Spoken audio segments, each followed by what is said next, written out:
Hey guys. Alright, we're here to do the second video on this Monday doubleheader. Now, this one was not requested by the band. That's normally the case on Monday. One is a Patreon, one is a band request. This one was requested by someone in the orbit culture of the band. So somebody that works with them, with a label. I don't know exactly the details. To be honest with you, I didn't go too deep into it. You just kind of took it and... I kind of took it and ran with it. Okay. And I was like, you know what? The Escapist. What's the name of the song? Can you pronounce that? Phantasm? All right. Whatever he said. So it just sounded like kind of cool and interesting. And I was like, okay, let's check it out. I mean, how bad can it be? The first video was great. We're already 1 for 2, so... Yeah, let's go. Let's try to go batting 1,000. Let's go try to go 2 for 2. Yeah. All right, you ready for this? Yeah. Let's do it.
Dude, I'm going to let you talk because people always accuse me of not letting you talk. But I want to say this to start off. These guys were not on my radar. They are now. Yeah. I don't know who they are, where they're from, who their mothers are. I have no clue. But I love this shit. I'm really picky when it comes to this style, to this sound. But these guys hit all the right spots. Yeah. They hit all the right spots. Especially the start kind of sounded like A music box. yeah, but it sounded very Halloweenish. Yes, it was very devilish, very evil, very demonic. All right. So, anyways, because people always say I don't let you talk, you Who go are these first. people? I don't know, some idiots. I mean, this song just went so hard. By the way, we're 2 for 2.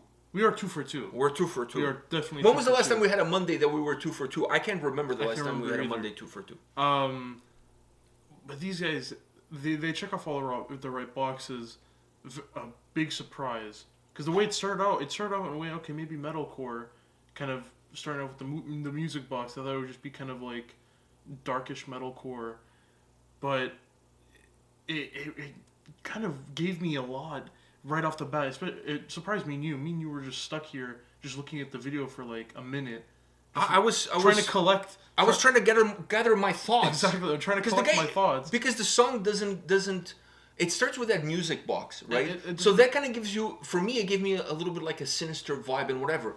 So I was not picturing the vocals to then come in and just be that and just like be like that demonic, like just boom, hit you like so hard. So it took me like a few moments. I needed some time to gather my thoughts up. Okay, let's start processing this shit, you know? Yeah, because it to be honest, it punched me in the stomach right away, and I wasn't expecting that. And as it was going on, you could still hear kind of that sinister Halloween type of. It went away for a little bit, but then it came back. It came back again. You can kind of hear it still in there, and it was really nice to hear that because it gave something cool and nice to the song as he's singing. And I'm happy that the deepest his vocals went, and like he has a very deep voice, and I really like the. What did you think about his the more screaming vocals? And the screaming vocals I like too, but the way it was going, I thought he was gonna throw in pig squeals and shit. I'm glad he didn't. And I'm so glad he didn't. So glad he didn't. I think would have ruined this song because that's what I just don't like in this type of music. Is it gets me happy, and then they get this pig squeals and the dog cries, and I'm out. But this guy, he knows what he's doing. I'm out. Check, please. This guy knows what he's doing because he knows he's no pig squeals, no dog cries, just straight heaviness. All right, so can I come in now? Yeah. Can I come in as the hype man and kind of try to let me try to break this down. First of all, let me say this: that music box horror feel sound that the track had at the beginning, like the intro, was magnificent. I was a little bit upset when it went away, but then they brought it back towards the end of the track, and they brought it back with some symphonic elements as well, which I really dig because now you're getting into my wheelhouse.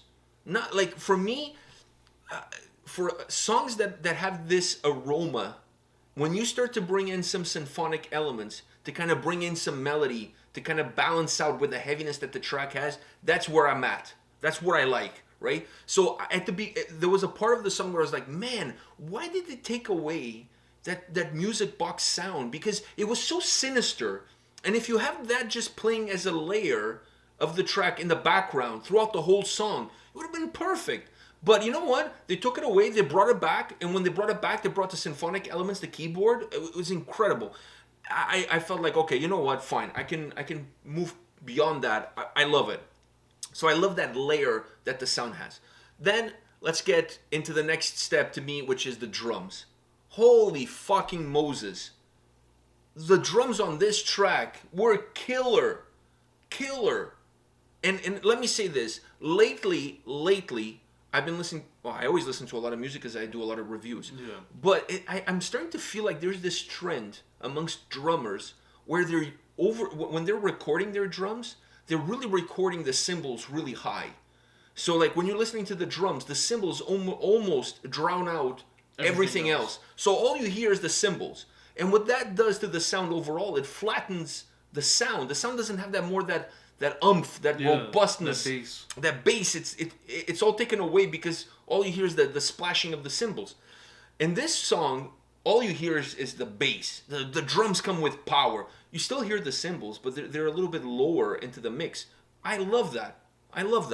Because I want my sound to be a little bit robust. I want my sound to feel big. You know what I mean? Yeah. Especially if the song sounds like this. You can't have a song like this feeling like paper thin. It needs to have meat on the bone, right? So I love the drums. There was certain times when the drums kicked in, and the heaviness of the drums, and it was not like prolonged. They would kick in for a little bit, then they would go away, something else, then they would come back in. Every time they came back, and you hear that double pedaling, oh, I was like, oh my god, this is so good. This is so good. Hit me with more. So I absolutely love the drums on this track. So putting that out there. Not that I don't love the guitars and everything else, but to me, the drums on this track, they have such a dominant feel and a dominant sound. Like you can't listen to this track and be so about the drums. Like the drums play a huge role on the construction of the track and how this track moves around and where the track goes. It allows the guitars to have more freedom to do other things because the drums are kind of keeping everything controlled. They're keeping everything on path. This is the path. Now you guys can go from one side to the other, but this is the path, and the drums are keeping everything on that path. So I love it. Into his vocals. I'm with you 100%. I'm glad there was no pig squeals because to me that would kind of. Is it really necessary to me? It's not. Because you don't have to. The pig squeals. I don't know why. I don't know why that became a thing. I don't know why that became a thing. It doesn't add any heaviness. At least, I mean, I'm sure some people love it. I'm sure there is a reason why they're there. I'm sure people love it, but it's not my thing. It doesn't add. It doesn't. To me, it doesn't add anything. For me, it just takes something away from the song.